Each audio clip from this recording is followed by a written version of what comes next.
أعوذ بالله من الشيطان الرجيم بسم الله الرحمن الرحيم إن الحمد لله نحمده ونستعينه ونستغفره ونعوذ بالله من شرور أنفسنا وسيئات أعمالنا من يهده الله فلا مضل له ومن يضلل فلا هادي له أشهد أن لا إله إلا الله وحده لا شريك له وأشهد أن محمدا عبده ورسوله أما بعد السلام عليكم ورحمة الله وبركاته. Sidang penonton yang dirahmati oleh Allah Subhanahu wa taala. Jadi alhamdulillah sekali lagi kita akan bertemu pada hari ini dalam program Indahnya Ramadan di Akademi Al-Mukarramah, dan kepada para penonton yang baru saja mengikuti kami, dapatlah kiranya untuk subscribe channel YouTube Akademi Al-Mukarramah dan tekan like, share dan juga komen, dan akhir sekali jangan lupa untuk tekan butang loceng untuk terus mendapatkan video-video terbaru daripada kami. Alhamdulillah, hari ini kita akan berbicara tentang kelebihan Lailatul Qadar. Kelebihan Lailatul Qadar. Firman Allah Subhanahu wa taala di dalam surah Al-Qadar, A'udzu billahi as-sami'il 'alim minasyaitonir rajim. Inna anzalnahu fi lailatul qadar wama adraka ma lailatul qadar lailatul qadri khairum min alfi syahr tanazzalul malaikatu warruhu fiha biidzni rabbihim min kulli amr salamun hiya hatta matla'il fajr. Tuan-tuan yang dirahmati oleh Allah Subhanahu wa taala, ayuh kita sama-sama lihat apakah makna ataupun pengertian daripada suratul Qadar ini. Inna anzalnahu fi lailatul qadar, sesungguhnya kami telah turunkan Al-Quran pada malam Lailatul Qadar. Tuan-tuan yang dirahmati oleh Allah Subhanahu wa taala, dalam pertemuan lepas kita telah melihat perkara ini, bahawa Al-Quran diturunkan pada malam Lailatul Qadar, di bulan Ramadan. Wa ma adraka ma Lailatul Qadar, dan apakah jalannya engkau dapat mengetahui apa dia malam Lailatul Qadar ini. Maksud yang lain kita boleh sebut macam inilah. Kamu tahukah apa itu malam Lailatul Qadar? Itu dalam bahasa yang lebih mudah, Lailatul Qadri khairum min alfi syahr. Lailatul Qadar adalah lebih baik daripada 1000 bulan. Dan kita juga telah terangkan kepada sidang penonton bahawa Lailatul Qadar ini lebih baik daripada 1000 bulan sekiranya kita beramal soleh pada dia. Kita melakukan ibadat, membaca Al-Quran, salat, zikir dan juga berdoa kepada Allah sepanjang malam ini, barulah malam ini menjadi malam yang terbaik ataupun lebih baik daripada 1000 bulan.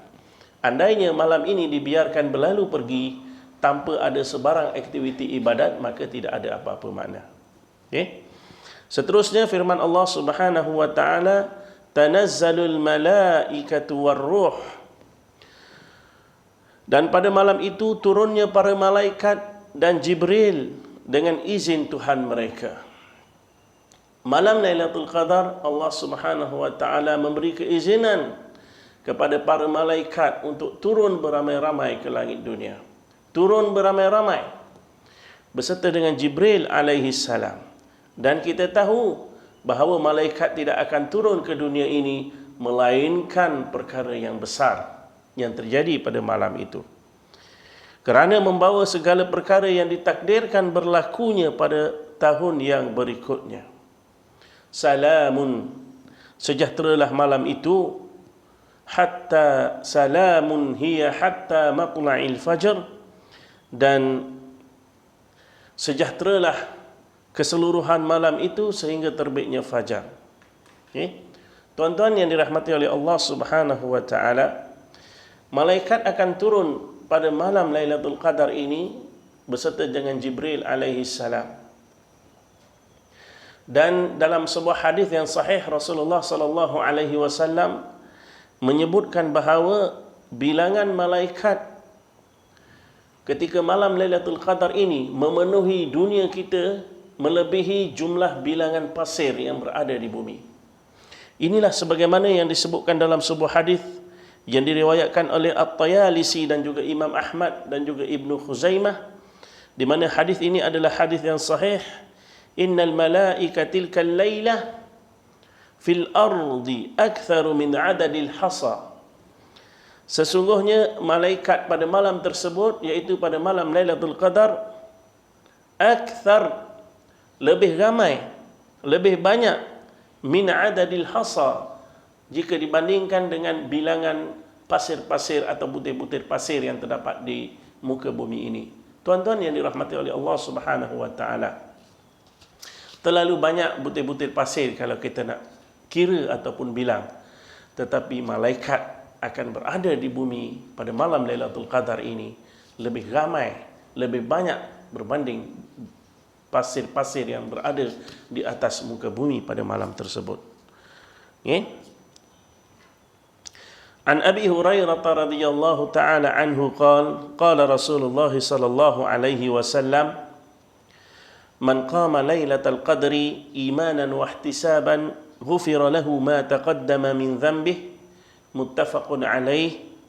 Daripada Abu Hurairah radhiyallahu taala anhu berkata atau bersabda Nabi sallallahu alaihi wasallam, man qama lailatal qadri, sesiapa yang mendirikan atau sesiapa yang bangun, sesiapa yang menghidupkan malam Lailatul Qadar ini imanan, dalam keadaan dia beriman kepada Allah, dia beriman dan juga percaya tentang janji-janji Allah Subhanahu wa taala, apa yang Allah taala sediakan kelebihan pada malam tersebut, wahtisaban, selain dia beriman dengan apa yang dijanjikan oleh Allah, dia berihtisab. Apa maksud ihtisab? Mengharapkan pahala dan ganjaran daripada Allah Subhanahu wa taala. Ghufira lahu ma taqaddama min dhanbihi, maka akan diampunkan baginya dosa-dosanya yang lalu. Dan kita juga telah melihat apakah dosa-dosa yang diampunkan oleh Allah Subhanahu wa taala, dosa-dosa yang kecil sahaja. Dosa-dosa yang besar tidak akan diampunkan oleh Allah Subhanahu wa taala melainkan dengan taubat daripada seorang hamba ataupun taubat daripada si pelaku amalan tersebut. Hadis ini diriwayatkan oleh muttafaqun alaih ataupun Imam Bukhari dan juga Imam Muslim. Di dalam sebuah kitab Al-Muwatta karangan Imam Malik rahimahullahu taala ada menyebutkan bahawa Rasulullah sallallahu alaihi wasallam diperlihatkan tentang umur umat-umat yang terdahulu sebelum daripada baginda sallallahu alaihi wasallam. Jadi kita tahu umur umat-umat yang terdahulu ini panjang-panjang umurnya. Ada 200, 300, 400, 900, 1000. Maksudnya umur umat-umat yang terdahulu lebih panjang jika dibandingkan dengan umat Nabi Muhammad sallallahu alaihi wasallam. Umat Nabi Muhammad sebagaimana yang disebutkan oleh Nabi hanya 60 70, kemudian mati. Hanya orang yang diberikan keizinan oleh Allah Subhanahu wa taala dipanjangkan umurnya 70, 80, 90 dan mungkin juga 100. Itu pun terlalu sedikit. Jadi Rasulullah sallallahu alaihi wasallam apabila diperlihatkan kepada baginda bahawa umur umat yang terdahulu ini semua panjang-panjang, jadi baginda sallallahu alaihi wasallam terfikir dalam diri dia betapa pendeknya umur umat dia jika dibandingkan dengan umat yang terdahulu. Jadi sudah tentu ibadat-ibadat yang dilakukan oleh umat yang terdahulu ini jauh lebih banyak berbanding umat dia yang hanya 50, 60, 70 sahaja. Memang berbeza. Kalau umur 900 tahun contohnya, boleh beribadat kepada Allah Subhanahu wa taala banyak mana jika dibandingkan dengan kita yang hanya 50 sahaja. Jadi Rasulullah sallallahu alaihi wasallam merasakan bahawa umat dia ni pendek sangat, sikit sangat amalan yang dia akan bawa di hadapan Allah Subhanahu wa taala jika dibandingkan dengan umat-umat yang terdahulu. Lalu Allah Subhanahu wa taala perkenankan dan berikan kepada baginda sallallahu alaihi wasallam serta umat dia Lailatul Qadar. Apa itu? Satu malam dengan satu malam sahaja sekiranya kita beribadat kepada Allah Subhanahu wa taala, maka ganjaran yang kita akan dapat dengan satu malam ini menyamai ibadat selama 1000 bulan. Jadi tahun ni dapat Lailatul Qadar, tahun depan dapat Lailatul Qadar, 2-3 tahun lagi dapat Lailatul Qadar. Maksudnya kalilah kalau kita nak melihat kepada angka. Okey? Jadi itulah yang disebutkan oleh Imam Malik rahimahullahu taala dalam kitab Al-Muwatta. Okey? Seterusnya perkara yang kedua, kita nak melihat kenapakah dinamakan Lailatul Qadar ini. Ulama-ulama berselisih pendapat dengan begitu banyak sekali kenapa Allah Subhanahu wa taala namakan malam ini sebagai Lailatul Qadar. Jadi kita tak perlu lihatlah terlalu banyak selisih faham antara para ulama ini, cukuplah saya sebutkan hanya 3 sahaja daripada pendapat para ulama ini. Untuk yang pertama, dinamakan Al-Qadar kerana Al-Qadar membawa maksud ta'zim, agung, besar, mulia. Kerana Lailatul Qadar ini adalah malam yang sangat besar, malam yang sangat azim, malam yang sangat mulia. Kenapa? Kerana Lailatul Qadar dipilih oleh Allah Subhanahu wa taala untuk diturunkan Al-Quranul Karim. Jadi malam Allah Subhanahu wa taala nak menurunkan kalimah dia, nak menurunkan Al-Quran yang merupakan mukjizat teragung sehingga hari kiamat, sudah tentu akan memilih satu malam yang azim juga, satu malam yang besar untuk diturunkan Al-Quranul Karim. Jadi kenapa dinamakan Al-Qadar? Kerana Al-Qadar itu membawa maksud ta'zim, kerana Lailatul Qadar ini adalah malam yang sangat agung, sangat mulia di sisi Allah Subhanahu wa taala. Selain diturunkan Al-Quran, malaikat-malaikat juga turun ke dunia kita. Okey. Yang kedua, pendapat yang mengatakan bahawa Al-Qadar ini membawa maksud at-tadyiq. Apa maksud at-tadyiq? Sempit. Al-Qadar, maksud qadar itu membawa erti sempit. Sebagaimana firman Allah Subhanahu wa taala, "Wa man qudira 'alaihi rizquh." Sesiapa yang disempitkan rezekinya. Qadar itu maksudnya sempit. Jadi kenapa sempit? Kenapa Al-Qadar ini membawa maksud sempit? Kerana yang pertama, bumi menjadi sempit dengan sebab begitu ramai sekali malaikat yang berada di bumi pada malam itu. Jadi kita tahu bahawa di awal tadi saya telah membacakan satu hadis Rasulullah sallallahu alaihi wasallam bahawa sesungguhnya malaikat akan turun pada malam Lailatul Qadar ini begitu ramai sekali, melebihi jumlah bilangan butir-butir pasir yang terdapat di atas muka bumi ini. Jadi begitu ramai sekali malaikat yang berada di bumi kita pada malam tersebut sehingga menjadi sempit. Okey? Itu yang pertama. Bumi menjadi sempit dengan sebab malaikat yang begitu ramai sekali. Okay? Yang kedua, kenapa dinamakan sempit? Kerana ianya dirahsiakan oleh Allah Subhanahu wa taala. Akan masanya Allah Subhanahu wa taala rahsiakan daripada kita, maka sudah tentu akan menjadi satu kesempitan daripada kita, menjadi satu kesempitan untuk kita beramal. Susah. Kita tak tahu. Kita ada 365 hari. Ramadan ada 30 hari. Jadi menjadi satu kesempitan untuk kita hendak memilih apakah hari tersebut yang dinyatakan oleh Allah Subhanahu wa taala. Okey. Yang ketiga, sempit kerana ianya hanya satu malam saja. Daripada jumlah hari yang begitu banyak, satu malam, tak sampai satu hari. Hanya lebih kurang 12 jam sahaja Lailatul Qadar. Menjadi sempit kepada kita untuk memilih manakah satu malam yang Allah Subhanahu wa taala pilih sebagai Lailatul Qadar. Yang seterusnya, kenapakah dinamakan Al-Qadar? Kerana pada malam ini ditentukan qadar atau ketentuan bagi setiap perkara, sama ada jodoh, rezeki, ajal dan sebagainya pada tahun tersebut. Ini sebagaimana yang difirmankan oleh Allah Subhanahu wa taala dalam surah Ad-Dukhan ayat yang keempat, fiha yufraqu kullu amrin hakim. padanya, iaitu pada malam Lailatul Qadar ini, dijelaskan, dikadarkan, diperhaluskan setiap urusan atau setiap perkara itu dengan penuh hikmah.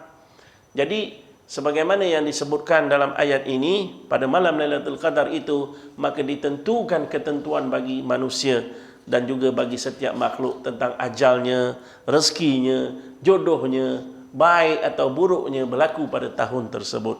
Okey, sebab itulah dinamakan Al-Qadar. Okey, jadi 3 pendapat para ulama yang menjelaskan apakah maksud Al-Qadar ini. Berkata Ibnu Taimiyah dalam risalah dia, ada sebuah risalah kecil yang dituliskan oleh Ibnu Taimiyah yang bernama Usul Tafsir, dan juga Syekh Muhammad Amin Asy-Shinqiti dalam kitab dia Adwa'ul Bayan menyebutkan bahawa semua perkataan yang membawa makna yang banyak, satu perkataan ada makna yang banyak, maka kesemuanya adalah layak diberikan kepadanya. Contohnya Al-Qadar tadi. Al-Qadar dia ada makna banyak. Memberi makna azim, memberi makna tadiq, membawa makna Al-Qadar. Semua itu boleh dan layak diberikan kepada dia. Maksudnya, daripada pendapat-pendapat ini, semuanya boleh diguna pakai, semuanya boleh dipercayai, semuanya adalah benar. Kenapa Lailatul Qadar diberikan dengan nama tersebut? Sidang penonton yang dirahmati oleh Allah Subhanahu wa taala, perkara ketiga yang kita nak lihat pada hari ini ialah bilakah berlakunya Lailatul Qadar ini. Ini tajuk yang paling panjang yang kita akan ceritakan kepada tuan-tuan yang dirahmati oleh Allah Subhanahu wa taala. Kerana begitu banyak sekali hadis-hadis yang menceritakan tentang Lailatul Qadar. Ada yang menyebutkan pada malam yang ke-21, ada yang menyebutkan malam yang 23, ada yang menyebutkan malam 27, ada yang menyebutkan hari yang terakhir. Jadi kesemua ini menyebabkan ulama berselisih pendapat dengan begitu banyak sekali. Okey, Al-Hafidh Ibnu Hajar Al-Asqalani menyebutkan dalam Fathul Bari hampir 40 pendapat para ulama tentang bilakah berlakunya Lailatul Qadar ini. Dan untuk makluman tuan-tuan, Lailatul Qadar ini adalah salah satu daripada 2 hari ataupun 2 malam yang Allah Subhanahu wa taala sebutkan dan Allah taala sembunyikan daripada pengetahuan manusia. Contoh yang pertama ialah Lailatul Qadar. Allah SWT sembunyikan daripada pengetahuan kita bilakah.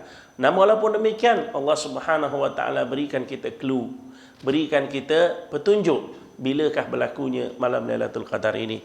Dan hari yang kedua yang Allah Subhanahu wa taala sembunyikan daripada pengetahuan kita ialah satu saat ataupun satu masa pada hari Jumaat, sebagaimana yang disebutkan dalam hadis Rasulullah, sesiapa yang berdoa kepada Allah Subhanahu wa taala pada masa ini, iaitu pada hari Jumaat, maka doa kita tidak akan tertolak. Okay? Masanya bila? Itu dirahsiakan oleh Allah Subhanahu wa taala.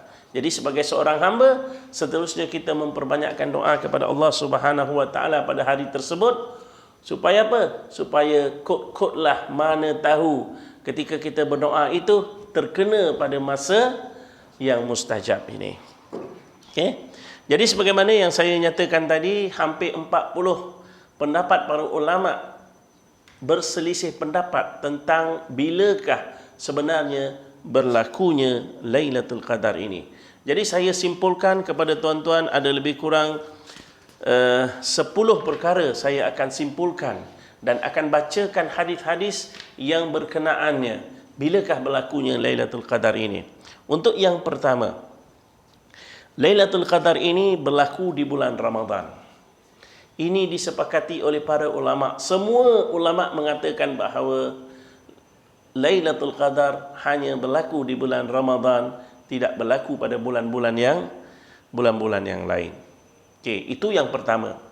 Yang kedua, Lailatul Qadar berlaku pada 10 malam yang terakhir. 10 malam yang terakhir di bulan Ramadan. Ini juga disepakati oleh para ulama. Saya bacakan satu hadis daripada Ibnu Abbas qala aqbala an-nabiy sallallahu alaihi wasallam musri'an wa nahnu qu'ud. Daripada Ibnu Abbas berkata, suatu hari Rasulullah sallallahu alaihi wasallam datang menemui kami, ketika itu kami sedang duduk. Begitu cepat sekali Rasulullah berjalan, okey? Hatta afza'ana sur'atuhu ilaina, sehinggalah kami rasa terkejut, rasa panik, rasa kaget. Kenapa Rasulullah sallallahu alaihi wasallam begitu pantas sekali berjalan, begitu laju sekali? Ada berita apa-apa yang nak disampaikan ke? Falamma intaha ilaina sallama, dan tak kala baginda sallallahu alaihi wasallam sampai kepada kami, lalu dia memberi salam. Qala, lalu berkata baginda sallallahu alaihi wasallam, qad aqbaltu ilaikum musri'an, aku cepat-cepat datang kepada kamu wahai sahabat-sahabatku, li ukhbirakum bilailatil qadri, untuk aku bagi tahu kepada kamu bilakah malam Lailatul Qadar ini. Okey, fanusituha, tapi sayangnya aku dilupakan. Maksudnya Allah Subhanahu wa taala lupakan Nabi Muhammad sallallahu alaihi wasallam bilakah malam Lailatul Qadar ini. Fima baini wa bainakum, atas apa yang antara aku dengan kamu, maksudnya dalam tempoh masa itu. Okey? Lalu Rasulullah sallallahu alaihi wasallam sebutkan di akhir kata-katanya itu, faltamisuha, hendaklah kamu mencari Lailatul Qadar ini fil ashril awakhir, pada 10 malam yang terakhir. Ini perkara kedua tuan-tuan, 10 malam yang terakhir. Hadis yang sahih sebagaimana yang terkandung dalam Sahih Al-Adabil Mufrad. Untuk yang seterusnya,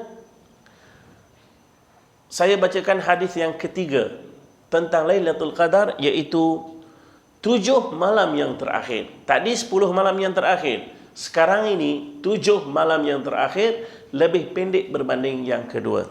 Okey. Hadisnya ialah an Ibni Umar radhiyallahu taala anhu qala, daripada Ibnu Umar radhiyallahu taala anhu berkata, anna rajulan min ashabin nabi, sesungguhnya ada seorang lelaki daripada sahabat Nabi sallallahu alaihi wasallam, anna rajulan min ashabin Nabi sallallahu alaihi wasallam, seorang lelaki daripada sahabat Nabi sallallahu alaihi wasallam, uru Lailatul Qadri, diperlihatkan kepadanya Lailatul Qadar fil manam, ketika tidur. Maksudnya dia bermimpi. Daripada Ibnu Umar, dia kata apa? Sahabat Nabi, ada seorang sahabat Nabi, dia bermimpi pada satu malam. Dalam mimpi itu dia diberitahu bilakah malam Lailatul Qadar, iaitu bila? Fis sab'il awakhir, pada 7 hari yang terakhir di bulan Ramadan. Hari yang ke-23, 24, 25, 26, 27, 28, 29, 30. 7 hari berbaki ataupun 7 hari terakhir di bulan Ramadan. Faqala Rasulullah sallallahu alaihi wasallam, lalu berkata baginda sallallahu alaihi wasallam, ara ru'yakum, aku melihat bahawa mimpi kamu tadi qad tawaqa'at, sesungguhnya bersamaan, bertepatan. Bertepatan. Fi sab'il awakhir, pada 7 malam yang terakhir di bulan Ramadan. Faman kana mutaharriha, dan jika ada sesiapa di antara kamu yang nak mencari malam Lailatul Qadar ini, Rasulullah kata apa? Falyataharraha, maka hendaklah dia bersungguh-sungguh mencarinya fi sab'il awakhir, pada 7 hari yang terakhir di bulan Ramadan. Hadis yang saya bacakan tadi 10 malam yang terakhir. Hadis ini Rasulullah sallallahu alaihi wasallam sebutkan 7 hari yang terakhir. Hadis ini adalah muttafaqun alaihi, diriwayatkan oleh Imam Bukhari dan juga Imam Muslim. Dah. Tadi kata 10, sekarang 7, makin sikit. Okey. Perkara keempat, saya ingin kongsikan dengan para penonton yang dirahmati oleh Allah Subhanahu wa taala. adalah hari-hari ganjil daripada 10 malam yang terakhir ini. Bila disebutkan hari yang ganjil ialah 21, malam yang ke-23, malam yang ke-25, malam yang ke-27, malam yang ke-29. Okey. An Abi Sa'id Al-Khudri radhiyallahu taala anhu qala Rasulullah sallallahu alaihi wasallam. Daripada Abu Sa'id Al-Khudri berkata baginda sallallahu alaihi wasallam, faltamisuha fil ashril awakhir, maka hendaklah kamu mencarinya, bersungguh-sungguh mencari Lailatul Qadar ini pada 10 malam yang terakhir. Waltamisuha, dan carilah fi kulli witrin, pada setiap hari yang witir. Apa dia hari yang witir? 21, 23, 25, 27 dan juga hari yang ke-29. Hadis ini adalah muttafaqun alaih, diriwayatkan oleh Imam Bukhari dan juga Muslim. Nampak tak clue yang seterusnya? 10 hari, kemudian 7 hari, kemudian Rasulullah kata apa? Hari-hari witir daripada 10 hari ini. Okey?